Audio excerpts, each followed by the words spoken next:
C'est maintenant d'épidémiologie que nous allons parler. Depuis le début de la pandémie, cette spécialité est devenue plus connue pardon, du grand public. Elle a joué un rôle central dans la gestion de la crise. Alors, Monsieur le Président, je vous laisse le soin d'introduire l'orateur suivant. Oui, alors l'orateur suivant, c'est le professeur Marius Gilbert, qui appartient au service d'épidémiologie spatiale de l'Université libre de Bruxelles, avec la lecture, le rôle clé de l'épidémiologie pour la gestion de la crise sanitaire. Alors, le professeur Marius Gilbert, ses travaux portent sur l'épidémiologie géographique de différents bioagresseurs et sur les facteurs de changement globaux qui conditionnent leur émergence et leur propagation. Il est ingénieur agronome à ULB. Il a réalisé 2 ans en tant que chercheur visiteur dans le département de zoologie de l'Université d'Oxford avant de défendre sa thèse de doctorat en 2001 à l'Université libre de Bruxelles, où il est depuis 2006 chercheur qualifié de l'FNRS, en 2015 maître de recherche, et il a fondé le laboratoire de épidémiologie spatiale. Je dois confesser que quand j'ai vu épidémiologie spatiale, j'ai dû vérifier que c'était bien correct, mais c'est correct, c'est épidémiologie spatiale. Et il a été consulté après avoir été nommé en 2020 directeur de recherche du FNRS. Il est membre du groupe d'experts sur le Exit Strategy du GES par la première ministre Sophie Wilmès dans le contexte de la pandémie. Et en septembre 2020, il est devenu vice-recteur à la recherche et à la valorisation de son université. Merci pour votre lecture. Et on va donc parler avec vous de cette discipline que vous avez aidé à faire connaître pendant cette pandémie. Oui, on va parler de communication. Et on va parler de communication aussi. Ah bah alors ça va m'intéresser d'autant plus. Et vous rebondissez sur ce que vient de nous dire le professeur Copiters d'ailleurs. Alors, peut-être pour commencer, en fait, je voulais éclaircir un petit peu ce que c'est que l'épidémiologie spatiale. Vous l'avez introduit tout à l'heure, je pense que c'est un petit peu obscur. C'est une discipline qui s'est développée en fait à l'interface de 3 grands domaines qui sont d'une part la modélisation spatiale au sens géographique, donc ce n'est pas spatial au sens des satellites, bien que parfois on utilise des outils satellitaires pour collecter des données de télédétection pour décrire l'espace territorial. Mais ça croise en fait de la modélisation spatiale des outils, ce qu'on appelle de la phylogéographie, qui vont utiliser les données génétiques qu'on va trouver dans les séquences et une cartographie de la distribution géographique des hôtes pour s'intéresser à la distribution géographique des maladies ou éventuellement des vecteurs de maladies. Et donc, il y a 3 grandes composantes qu'on développe dans mon unité de recherche qui sont d'une part la cartographie et la modélisation spatiale du risque. Je me suis beaucoup intéressé à une série de zoonoses émergentes, comme par exemple la grippe aviaire H5N1 ou H5N1, dont le risque est présenté ici. Et puis, et c'est aussi pour ça que en fait, j'avais pas mal d'expériences de collaboration avec des pays asiatiques vis-à-vis de zoonoses émergentes. Puis, on va travailler énormément sur la cartographie des hôtes, donc essayer de mieux décrire géographiquement comment un certain nombre d'hôtes, animaux ou humains, se distribuent dans le globe et essayer d'étudier l'évolution temporelle et l'influence que ça peut avoir sur les maladies. Et puis, tout l'aspect de phylogéographie concerne qu'est-ce qu'on peut déduire sur une épidémie de l'étude de séquences génétiques de virus qui ont été échantillonnées dans l'espace et dans le temps. Et ça, c'est tout un volet de recherche qui est développé par mon collègue Simon Delicourt, qui a beaucoup exprimé également. Alors, pour introduire mon exposé, en fait, mon rôle dans toute cette pandémie a fortement évolué au cours du temps. Donc, lorsque la pandémie arrive, je suis encore avec ma casquette essentiellement de chercheur, et on travaille d'une part à évaluer le risque d'introduction de la Covid en Afrique subsaharienne, et puis on réfléchit déjà avec justement Michel Goldman et Michel Doigt-Tripon à une stratégie de sortie du lockdown, et puis on est complètement rattrapé par cette vague épidémique, et tout mon temps se devient consacré à la communication des médias. Et puis, à partir du mois d'avril, je suis amené à rejoindre le groupe d'experts pour l'exit stratégie. Donc, mon rôle devient essentiellement un rôle d'aide à la décision. Donc, ce n'est plus vraiment un rôle de recherche ni un rôle de communication, mais essentiellement d'aide à la décision, avant de quitter tout groupe d'experts en septembre 2020 pour reprendre la casquette, cette fois-ci, de vice-recteur à la recherche. Donc, c'est de la recherche, mais plutôt du côté de l'organisation de la recherche dans mon université. Alors, ce que je voulais partager avec vous aujourd'hui, c'est moins une expertise technique sur les aspects épidémiologiques spécifiquement, mais peut-être sur cette expérience très particulière qui a été la mienne à cette interface entre la communication et l'aide à la décision, et surtout à ce que j'étais amené à faire, et moi et d'autres, je pense qu'on a tous été confrontés à la même difficulté, à ce que j'ai appelé l'épidémiologie du temps réel. C'est-à-dire dans notre travail conventionnel, nous faisons des études qui sont généralement rétrospectives, dont l'objectif principal est d'améliorer les connaissances. Les destinataires de ce que nous produisons comme amélioration des connaissances sont des scientifiques qui disposent d'une expertise dans le domaine principalement. La dissémination se fait par l'intermédiaire de conférences d'articles scientifiques et il y a un certain nombre de corrections qui sont faites par la révision par les pairs.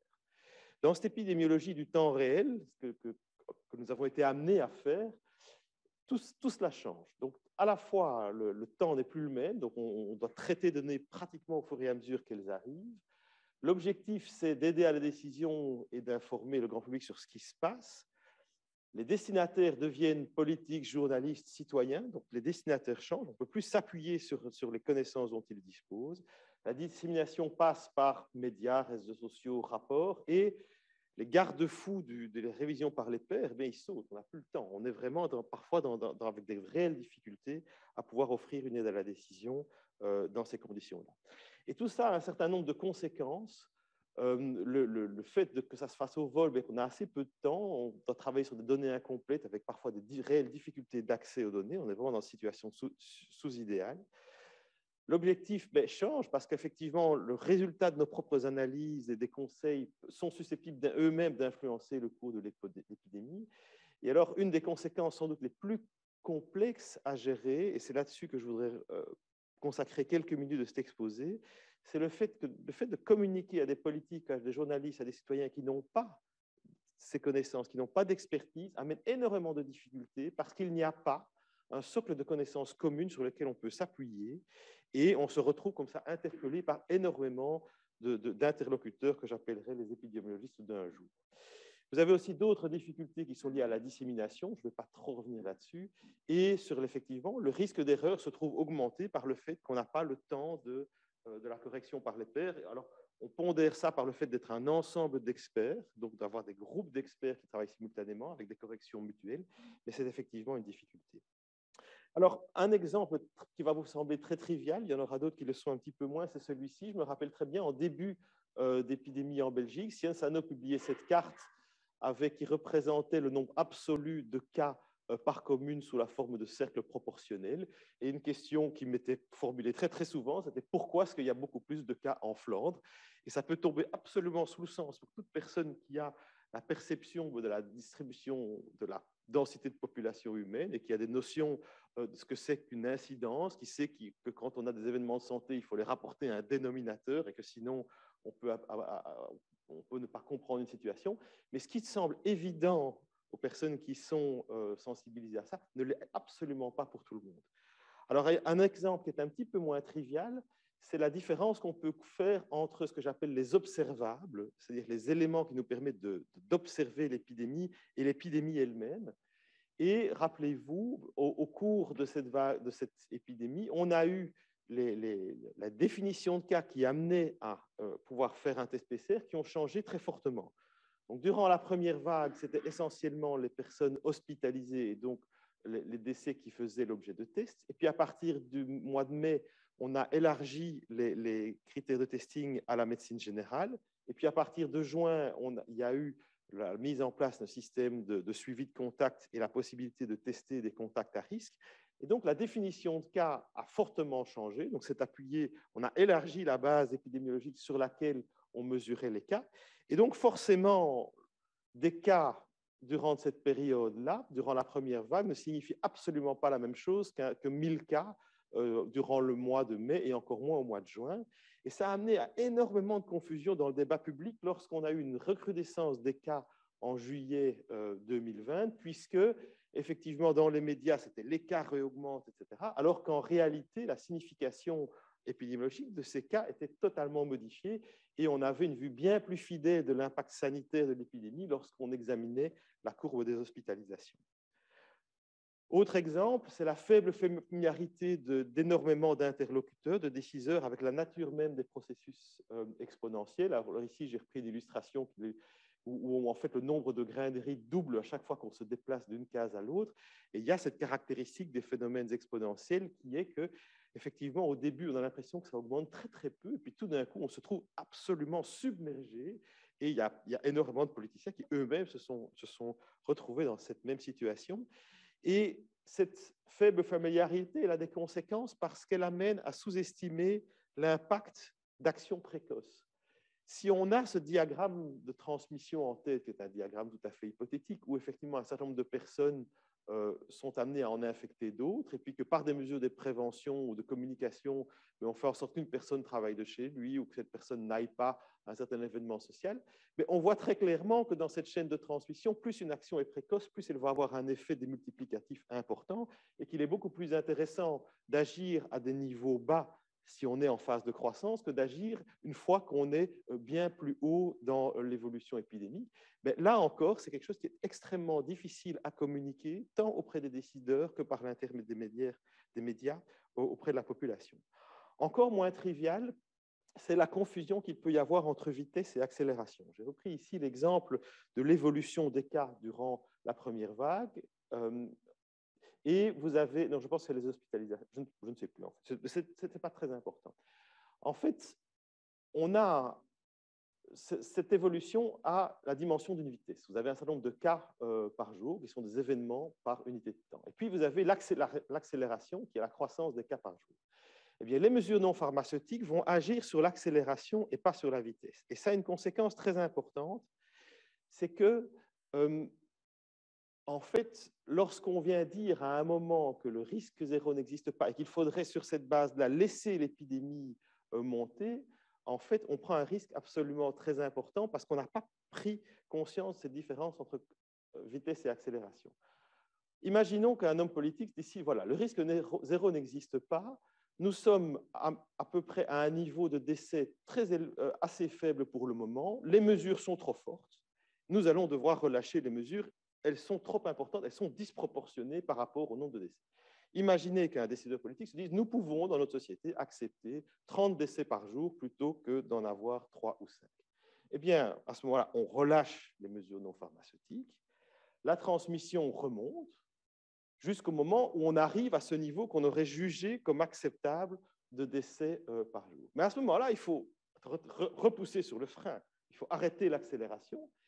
Et pour stabiliser la transmission à ce niveau-là, les mesures qui vont devoir être entreprises seront rigoureusement identiques à celles qu'il fallait entreprendre pour stabiliser la transmission à ce niveau-là. Et donc, en fait, on ne gagne strictement rien à laisser l'épidémie monter à un niveau haut pour la stabiliser à un niveau haut par rapport à un niveau bas. Et c'est quelque chose qui est très propre au phénomène épidémique, mais qui est absolument mal connu et de la part à la fois du grand public et des décideurs politiques. Une des grandes difficultés à laquelle on s'est retrouvé, et encore aujourd'hui, c'est d'être interpellé en tant qu'épidémiologiste par différents interlocuteurs qui viennent avec des affirmations qui sont assez peu soutenues par les faits. Très tôt, on s'est rendu compte qu'effectivement, la COVID avait présenter des risques de décès sensiblement supérieurs à ceux de l'influenza, même rappelez-vous de cet épisode de ce bateau qui était au large du Japon, qui était presque une expérience grandeur nature, puisqu'en fait, on avait la possibilité de tester tout le monde. Donc, il n'y avait pas un dénominateur inconnu de gens asymptomatiques et des choses comme ça. Même là, on avait des taux de décès qui indiquaient une dangerosité plus faible, et c'était plus forte que pour la grippe. C'était très tôt, et ça n'a pas empêché un grand nombre d'interlocuteurs de revenir avec ce discours qu'il faut chaque fois contredire. Et dans ces épidémiologistes d'un jour, vous avez énormément de poids des observations personnelles, c'est-à-dire énormément d'interlocuteurs qui vont je dirais, faire confiance à ce qu'ils observent autour d'eux. C'est un phénomène très humain, mais qui pose problème dès le moment où on cherche à le généraliser à l'ensemble. Donc moi, j'ai entendu un jour un ministre nous dire en plein CNS, j'ai appelé le responsable hospitalier de l'hôpital dans ma commune, tout va bien, pourquoi est-ce qu'on s'en fait ou d'autres dire personne ne respecte la bulle parce que effectivement dans l'entourage de la personne il y a peu de gens qui respectent la bulle, mais quand on fait des enquêtes sur les niveaux de contact, on se rend compte qu'en fait le nombre de contacts par personne est malgré tout fortement réduit, où il y a très peu de décès pour le moment, etc. Donc vous avez toute une série en fait d'interlocuteurs qui vont s'exprimer dans le débat public sur base d'un certain nombre de choses qu'ils ont observées eux-mêmes, et ils sont tout à fait légitimes dans leurs observations, mais qui vont généraliser ces observations dans l'espace et dans le temps pour influencer les observations. Et enfin, je voudrais peut-être, dernier élément que je voudrais mettre en avant par rapport à la communication, c'est toute la difficulté à communiquer sur des mesures qui sont en fait des arbitrages entre des arguments de nature épidémiologique, mais aussi des arguments de nature politique et de véritables choix de société, et qui amènent à des critiques. Voilà, par exemple, on ne peut pas aller au restaurant, mais les bus sont bondés. Ça omet de considérer qu'effectivement, dans l'esprit des pouvoirs publics, on n'a jamais imaginé que dans les bus ou les transports publics, il n'y avait pas de transmission du tout. On a mis en place des protocoles pour essayer de la minimiser, mais qu'il était forcément illusoire d'imaginer qu'on puisse l'empêcher complètement. Mais simplement, on a considéré que c'était une fonction essentielle à maintenir dans la société et dont on assume, je dirais, le coût épidémiologique en termes de transmission. Là, tout le débat sur la fermeture des écoles était très analogue. Il y a eu un choix à un moment de préserver le maintien de l'ouverture des écoles qui a été posé, là où d'autres pays ne le faisaient pas. Alors, pour conclure, parce que le temps passe très vite et on a déjà pris un petit peu de retard, peut-être quelques pistes pour contourner ces difficultés en matière de communication. Je pense que la première chose, c'est de ne jamais sous-estimer le poids des expériences personnelles dans le débat public. C'est vraiment un élément qui est très, très, très difficile à contourner lorsque je le vois quand je discute dans des débats et même avec des professionnels de santé. Voilà, et nous-mêmes, on est tous influencés très fortement par ce qu'on observe autour de soi. Il faut toujours avoir énormément de méfiance par rapport à cela. La deuxième conclusion, c'est que je pense que si c'était à faire, organiser un cours rapide de 3-4 jours auprès de décideurs politiques et de journalistes aurait fait gagner énormément de temps, mais je le dis vraiment, c'est très concret, ce sont des compétences qu'ils n'avaient pas, ils ne sont pas formés, ce sont des domaines qu'ils ne connaissent pas, et on a perdu énormément de temps et d'énergie par rapport à des choses qui sont parfois fondamentales en épidémiologie. Implication et développement de la science citoyenne et des approches participatives. Donc, je rejoins assez fort le constat de Yves sur le fait qu'on est resté dans une gestion dont les citoyens et les parties prenantes et un certain nombre d'intervenants en santé ont été très, très fort exclus des processus de décision, et que je pense que ça fonctionne à court terme. On le voit très bien. Lorsqu'on est dans l'urgence, ça fonctionne. Une bonne campagne de communication, etc., ça va. Mais lorsque la crise s'installe dans la durée, eh bien, effectivement, on doit faire face à un certain nombre de mouvements de contestation légitimes par rapport au bien fondé, à la proportionnalité des mesures. Et là, avoir exclu, je dirais, un certain nombre d'interlocuteurs du débat de la prise de décision devient problématique. Et il n'est jamais trop tard pour bien faire, mais jusqu'à présent, ça a été très, très, très peu réalisé. Et ensuite, et c'est aussi une question qui rencontre en partie ce que vous avez formulé tout à l'heure, c'est qu'il y a eu le débat scientifique s'est fait par médias interposés. Et je pense que ça, c'est vraiment un élément absolument délétère, parce qu'il n'y a rien de pire du point de vue de la confiance que les gens peuvent avoir que de voir des experts qui s'écharpent sur un plateau ou qui envoient des cartes blanches qui sont totalement contradictoires les unes avec les autres. Alors, je ne veux pas dire par là qu'il ne doit pas y avoir de débat. Je pense que nous avons insuffisamment eu de débat entre nous en dehors des médias. Et que si ce débat avait été installé de façon plus ouverte entre experts qui participent à la décision et experts qui n'y sont pas, de façon beaucoup plus continue, cela aurait permis de diminuer énormément un certain nombre de mauvaises compréhensions entre les uns et les autres, et que le débat, je dirais presque résiduel, qui se déroule sur le plateau, se fasse entre des personnes qui ont déjà eu l'occasion d'exposer et de débattre de leur point de vue dans des cénacles plus privés et à l'aide de leur jargon et de leur expertise qui leur est propre. Et je pense que vraiment, c'est ça un élément important, c'est de stimuler ce débat scientifique à l'abri des médias, de manière à ce que à apaiser, je dirais, ce qui se fait dans l'espace public, et non pas à l'empêcher, parce que je pense que ce débat scientifique doit malgré tout se maintenir. Voilà, je vous remercie pour votre attention. Et...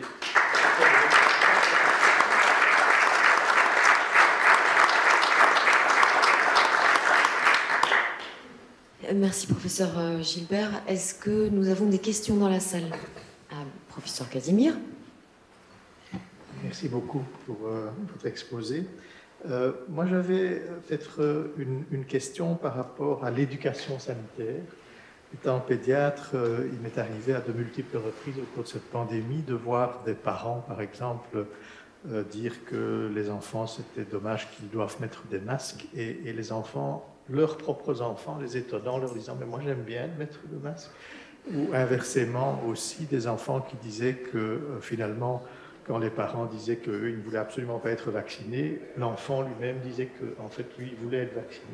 Et donc, ma question, encore une fois, ce n'est pas à propos d'un cas qui n'est jamais, vous venez de le dire, ce qu'il faut privilégier, mais c'est est-ce qu'au niveau des écoles primaires, secondaires, il n'y a pas une réflexion à avoir par rapport au programme d'éducation sanitaire, par exemple sur les vaccinations, mais sur tellement d'autres concepts, qui feraient que le background, malgré tout, de compréhension de la population s'améliorerait plus largement et qu'on aurait en fait une série de personnes qui auraient des éléments de perception qui seraient plus grands que ceux qu'ils n'ont aujourd'hui. Donc, en réponse courte, oui. En fait, je suis très très favorable aux mesures qui présentent en fait de multiples avantages et qui présentent des effets de synergie. Donc, s'il s'agit de faire un programme d'éducation à la santé sur la vaccination, et la vaccination, on voit bien qu'elle se heurte à toute une série de résistances, y compris parfois même dans le milieu scolaire. Mais dès le moment où on élargit la question et on se dit, voilà, est-ce qu'il n'est pas tout à fait opportun maintenant d'améliorer l'éducation à la santé par l'intermédiaire du cadre scolaire, à ce moment-là, on sort de cette polarisation autour de la question de la vaccination et on a des bénéfices énormes et bien plus diversifiés et multiples en termes de prévention, parce qu'on peut y aborder toutes les questions qui tournent autour de la nutrition, de la santé, de l'hygiène, et la vaccination, bien sûr, parmi les autres instruments de cette éducation à la santé. Et donc là, effectivement, je pense que ça aurait de multiples bénéfices. Et je pense que dans ce qu'on doit tirer de cette crise, je pense qu'il faut essayer toujours de réfléchir à ce qui rencontre à la fois une difficulté qu'on a rencontrée devant cette crise, mais qui aussi peut avoir des effets bénéfiques sur d'autres maladies, sur d'autres pathologies. Merci, professeur Gilbert. On a une question du professeur Nathan Klumec qui vous demande que penser des modélisations comme aide à la décision. C'est une très bonne question. En fait, il y avait 2 ou 3 biais là-dessus, je les ai tirés par manque de temps. C'est qu'en fait, je pense qu'il y a beaucoup de confusion aussi sur ce que les modèles sont susceptibles d'apporter. C'est-à-dire que pour les personnes qui ne sont pas familiarisées avec les outils de modélisation, confondent parfois ces modèles-là avec les modèles qu'on utilise parfois en météorologie ou qui sont des modèles avec une fin prédictive. Les modèles en épidémiologie sont essentiellement là pour essayer d'intégrer un certain nombre de connaissances dans une exploration de scénarios, mais qui sont des scénarios où on va forcément devoir trouver une espèce d'équilibrage entre un niveau de détail et un réalisme. Donc on ne peut pas tout intégrer dans un modèle en termes de complexité, on essaie d'y intégrer les éléments structurants les plus importants pour essayer de voir comment un système macroscopique peut se comporter en fonction de différents scénarios. Et alors, on peut évaluer en fait quels peuvent être les bénéfices ou pas d'un certain nombre de scénarios. Et je pense que la difficulté, ce n'est pas l'utilisation des modèles pour alimenter la réflexion, c'est quand les modèles deviennent des instruments de justification de décisions qui sont des décisions qui, au final, sont des décisions de nature politique. Et donc, ce n'est pas la contestation scientifique des modèles. Je pense qu'il n'y a pas beaucoup de gens qui disent voilà, les modèles ne servent à rien du point de vue scientifique ou dans la compréhension qu'ils nous apportent. Je pense qu'il y a plus de contestations parfois sur l'usage qui a pu en être fait en termes de justification politique d'un certain nombre de mesures. Mais je suis un fervent défenseur des modèles, à la fois des modèles statistiques, et il y a beaucoup de valeur dans les modèles mécanistiques. Je pense qu'il ne faut absolument pas se passer de ces instruments-là dans la réflexion qu'on peut avoir autour, en particulier, de dynamique économique. Est-ce qu'on a d'autres questions dans la salle? Commentaires?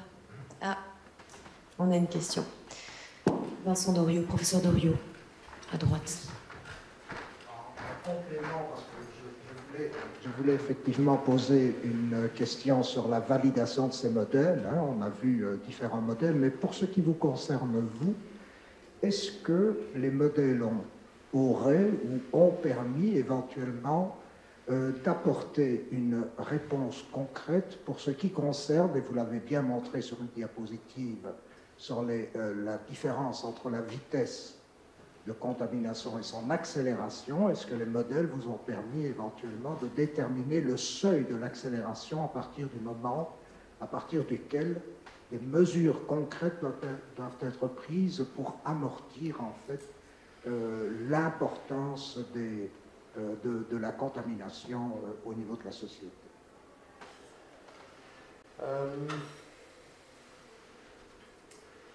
Alors la question des seuils était toujours très très compliquée en modélisation, parce qu'en fait, il y a un certain nombre de variables cachées qui sont difficiles à mesurer, surtout dans cette épidémie-ci, oui, il y a plusieurs aspects. La première chose, si vous voulez, qui manque et qui est très très difficile à intégrer dans ces modèles, c'est les comportements individuels. C'est-à-dire qu'en fait, ce qui va être intégré, ça va être des niveaux, des taux de contact qui sont issus d'enquêtes, qui sont réalisés auprès d'un certain nombre de populations, mais les comportements individuels sont toujours susceptibles de changer. Et je pense que les plus grandes déviations qu'on peut avoir par rapport à ce que les modèles pris sont souvent liés au fait que les comportements humains, y compris dans les boucles de rétroaction positive ou négative, sont difficiles à anticiper. C'est quelque chose sur lequel on a beaucoup plus de recul par exemple par rapport à l'épidémie Ebola. Il y a eu beaucoup d'articles là-dessus qui avaient montré que effectivement tous les modèles au début prévoyaient une véritable catastrophe en Afrique de l'Ouest et ils se sont tous complètement plantés. Et ça a beaucoup coûté, je dirais, à la perception qu'on avait de l'utilité des modèles. J'ai beaucoup discuté de ça avec Neil Hens, qui est vraiment un des modélisateurs référents en Europe, et on a la chance d'avoir cette personne-là dans notre pays. Et c'est pour ça qu'en fait, ils cherchent toujours à coupler leur modèle avec des données d'enquête qui permettent d'essayer de sentir vraiment comment la population s'adapte et adapte ses comportements par rapport à la communication. Mais il est clair que dès le moment où on est dans la prospection, en fait, on rentre dans une zone inconnue de ce point de vue-là. Ça, c'est la première chose. La deuxième chose, c'est au niveau des seuils. Il y a toujours cet inconnu, en fait, et on le voit encore maintenant. C'est seulement maintenant, en fait, avec la vague Omicron, en fait, qui est une vague qu'on n'a pas réussi réellement à contenir, soyons francs. C'est une vague dont le plafond, il n'y a aucune des mesures, en fait, n'a réussi à contenir. Si elle a touché son plafond, c'est qu'elle a touché une espèce de plafond naturel en termes d'immunité lié à la combinaison entre l'immunité fournie par la vaccination, par les infections naturelles, et puis on sait qu'il y a un certain nombre de personnes qui sont difficilement infectables. Chacun a pu avoir dans son entourage des personnes qui n'ont jamais été infectées, ou très très peu, ou parfois tout le monde dans la famille est infecté, personne ne l'est pas, et qui, effectivement, on n'a pas une idée précise de ça. Et donc pour pouvoir fixer ces seuils, il faut avoir une idée un peu plus précise de tous ces éléments-là. Et ce qui complique aussi énormément les choses, c'est le caractère dynamique de la protection conférée par l'infection ou par les vaccins, avec cette diminution de l'efficacité par rapport au risque d'infection, sur laquelle on avait en fait très peu d'informations au début. Et donc tous les modèles qui sont des modèles qui essayent de donner une forme de comparer des scénarios avec certaines prospectives, et ça fait partie des incertitudes avec lesquelles ils doivent fonctionner. Et c'est vraisemblablement pour ça que dans un certain nombre de cas, effectivement, on arrive à quelque chose qui avait été assez bien prédit, et dans d'autres cas, beaucoup moins. Voilà. Mais j'insiste sur le fait qu'il faut se méfier en fait du caractère prédictif, mais plutôt le voir vraiment sous la forme de Qu'est-ce qui se passe si autant de personnes de la population se font vacciner? Qu'est-ce qui se passe si autant de personnes diminuent leur contact de autant de pourcents? Qu'est-ce qui se passe si... Et c'est dans l'intégration de ces différents scénarios qu'on a une certaine utilité au niveau des données. Merci, professeur Gilbert. Je ne vois plus personne avec la main levée. Je n'ai plus de questions dans Zoom. Merci à tous d'avoir participé au Q&A. Merci beaucoup, professeur Gilbert.